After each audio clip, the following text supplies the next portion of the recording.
My name is Ava. I'm 32, and in my family I was always the extra place setting. Present, unnoticed, cleared away first.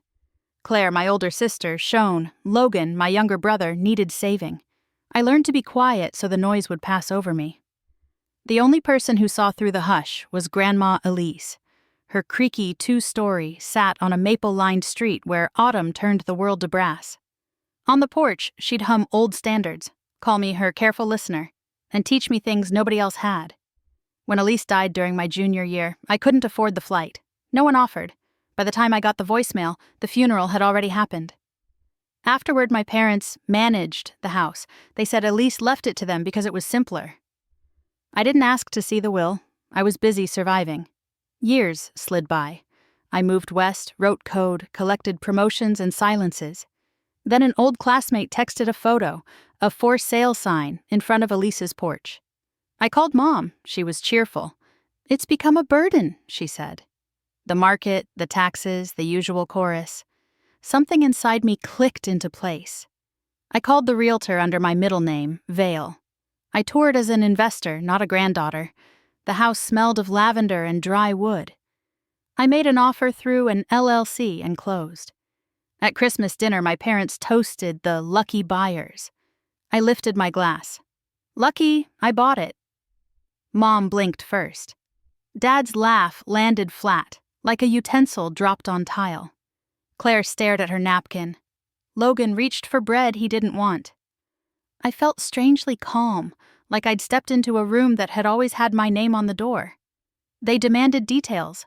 How, when, why the secrecy. I said I wanted the house without a family referendum. Dad called it manipulative. Mom called it ungrateful. I didn't argue. After dishes, I drove to Elise's street and let the porch light warm my hands. The key turned with a soft complaint. Inside, I started an inventory.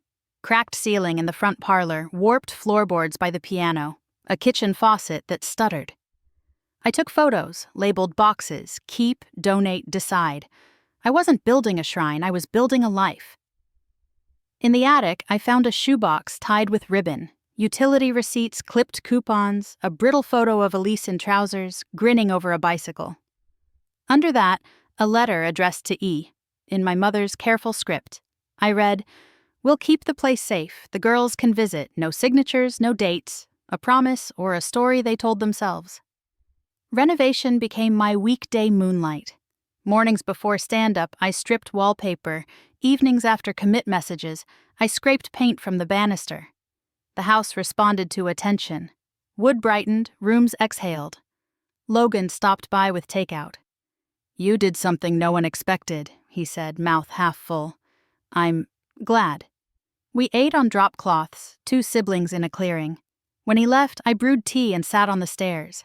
I didn't feel triumphant, I felt located. Spring carried sawdust out the windows like confetti. I scheduled the final inspection, painted the porch railings, and booked a piano tuner. When the house passed, I texted my mother. "Tea at 4? Here." She arrived unexpectedly alone. We walked room to room.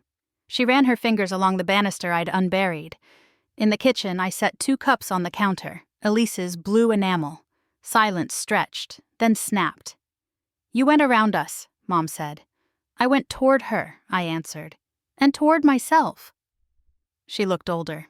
"We thought we were protecting you," she said, meaning money and logistics. I slid the ribboned shoebox across the counter. She opened it, lifted the photograph, the letter in her own hand. Something in her posture softened. "Elise wanted you to feel welcome," she said at last. "We made it harder." I nodded. "We can make it easier now." That weekend, I hosted a porch concert. Neighbors brought folding chairs, Logan carried lemonade, Claire surprised me with pastries. When the piano settled into tune, I played the simplest standard Elise used to hum. The maple leaves flickered like applause. After dusk, I hung a wooden sign by the steps. Listener's house. Beneath it, I stenciled a line. "For anyone who needs a place to be heard." And for once, I heard myself there too. Enjoyed this tale? Subscribe for nightly stories, tap the bell, and like to power new chapters. Comment your twist prediction.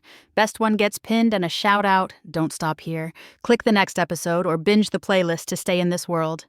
Thanks for listening, storyteller. Share with friends now.